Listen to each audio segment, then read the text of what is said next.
ఏం సిద్ధార్థ ఏమన్నాడు కేటీఆర్?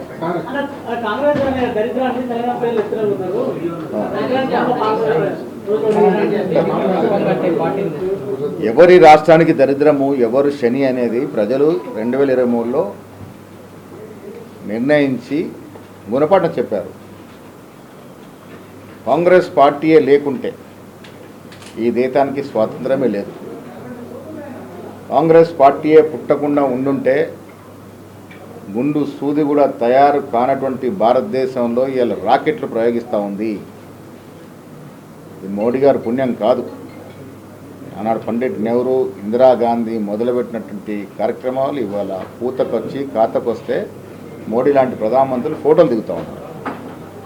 కాంగ్రెస్ పార్టీ సిద్ధాంతం, కాంగ్రెస్ పార్టీ పుట్టు పూర్వోత్తరాలు అన్నిటికీ మించి మోతీలాల్ నెహ్రూ మొదలుకొని ఇవాళ రాజీవ్ గాంధీ వరకు ఈ దేశం కోసం చేసిన త్యాగాలు.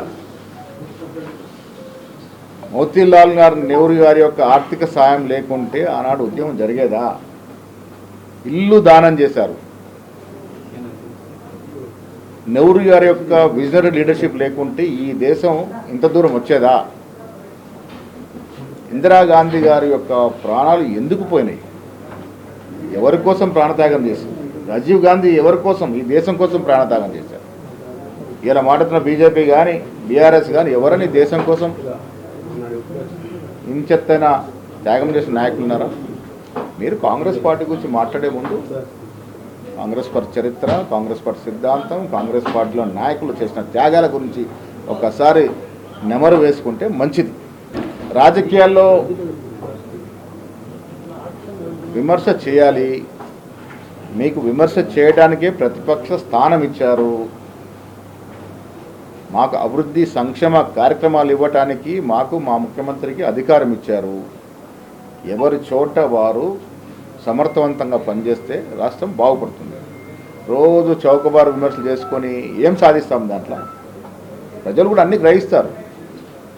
ఎవరి రాష్ట్రానికి పట్టిన శని, ఎవరి రాష్ట్రానికి పట్టిన దరిద్రము, ఆ దరిద్రాన్ని ప్రజలు ఎట్లా కడిగేసిండ్రు. ఇంత 2023లో చరిత్ర ఇది. ఇప్పుడు మాట్లాడితే ఏముంటుంది? క్షుద్ర పూజల విషయంలో నేను మాట్లాడింది కేసీఆర్ గారు వివరణ ఇవ్వాలి. ఇంతవరకు వివరణ ఇవ్వలే వాళ్ళు. హరీష్ రావు గారు. మాకైతే ఆ మూఢనమ్మకాల మీద నమ్మకం లేదు.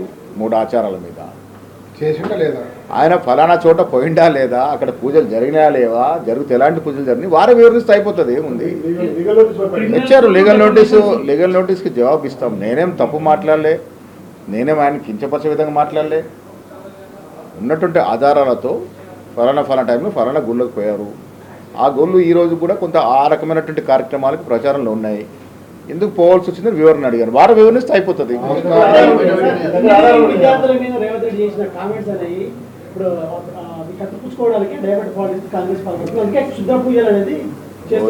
ఎవరు డైవర్ట్ చేసినా ప్రజలు చాలా తెలివికలరు. ఇంజనీర్లకు ఉద్యోగాలు ఇస్తుంది ఎవరు? మీరు 10 ఏళ్ల కాలంలో ఎంతమంది ఇంజనీర్లకు ఉద్యోగాలు ఇచ్చారు? ఎంతమంది టీచర్లకు ఉద్యోగాలు ఇచ్చారు? ఎంతమంది గ్రూప్ 1 నిష్ణార్థులకు ఉద్యోగాలు ఇచ్చారు? Police department, health department, education ఎవరు ఇచ్చారు? మేము కదా ఉద్యోగాలు ఇస్తుంది.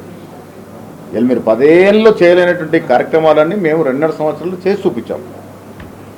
ప్రజలు అన్నీ గ్రహిస్తారు. సార్ టెంపరీగా మీరు సోషల్ మీడియాలో అక్కడో ఇక్కడో ప్రచారం చేసుకోవచ్చు కానీ అన్నీ గ్రహిస్తారు.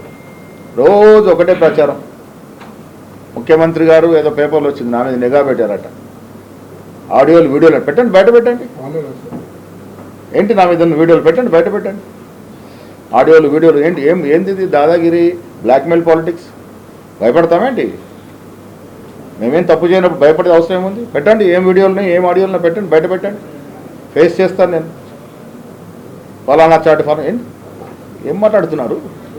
ప్రజలు అన్నీ గ్రహిస్తూ ఉన్నారు. ఇలాంటి చీప్ టాక్టిక్స్ ఉపయోగించి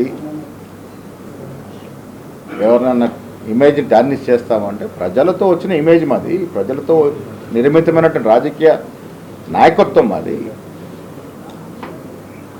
ముఖ్యమంత్రి గారు గవర్నర్ నడుపుతున్నారు, మేము పార్టీ నడుపుతాను, సయోధ్యతో ముందుకు తీసుకెళ్తా ఉన్నాం. ఇలా మండల కాంగ్రెస్ అధ్యక్షులకి ప్రామాణికంగా సొసైటీలు కానీ టెంపుల్స్ కానీ లైబ్రరీలు ఇవ్వాలని నిర్ణయం తీసుకుంది ఎవరు? అందరం సమిష్టి నిర్ణయం తీసుకున్నాం ఢిల్లీలో. ముఖ్యమంత్రి గారు, నేను, కేసీ వేణుగోపాల్ గారు, మీనాక్షి గారు, సీనియర్ మంత్రులు అందరం కలిసి తీసుకున్నాం. ప్రతిరోజు ఇదే స్టోరీలు. ఏమొస్తుంది దాంట్లో? రాష్ట్రం నుంచి నిధులు పోవడమే కానీ అక్కడి నుంచి నిధులు తీసుకురావడం. ఫిర్యాదు అనే మాటే ఉండదు. దొంగచాటమే ఫిర్యాదులు ఇచ్చే సంస్కారం కాంగ్రెస్ పార్టీ లేదు. కాంగ్రెస్ పార్టీ ఎంకరేజ్ కూడా చేయదు. ఏదన్నా ఉంటే ముఖం ముందర కోఆర్డినేషన్ కమిటీ మాట్లాడతాం. అది కాంగ్రెస్ పార్టీకి ఉన్న బ్యూటీ. ఏదైనా ల్యాబ్స్ జరుగుతున్నప్పుడు ముఖ్యమంత్రి గారికి నేరుగా చెప్తాం, హైకమాండ్కి చెప్తాం, ఈ రకం కొత్త ప్రజల్లో ఇది అవుతుందని చెప్తాం, అక్కడ సరి చేసుకుంటాం. ఇది కాంగ్రెస్ పార్టీలో గొప్ప సంస్కృతి. మీ పార్టీలో ఉందా? రాజయ్య గారు ఎందుకు తొలగించారు అన్నాడు అకారణంగా? ఎంతమంది తొలగించలేదు? మీరు మాట్లాడే హక్కు ఉందా? కాంగ్రెస్ పార్టీ ఒక గొప్పతనం, ప్రజాస్వామిక పార్టీ. ముఖ్యమంత్రి నేను అందరం ఉన్నప్పుడు బాటంగా మాట్లాడుకుంటాం. ప్రజల నుంచి వచ్చే ఫీడ్బ్యాక్ని విశ్లేషించుకుంటాం. ఎక్కడ నష్టం జరుగుతుందో ముఖ్యమంత్రి గారు ఫలానా చోట నష్టం అవుతుంది, మనం సరిదిద్దాలని సరిదిద్దుకుంటాం.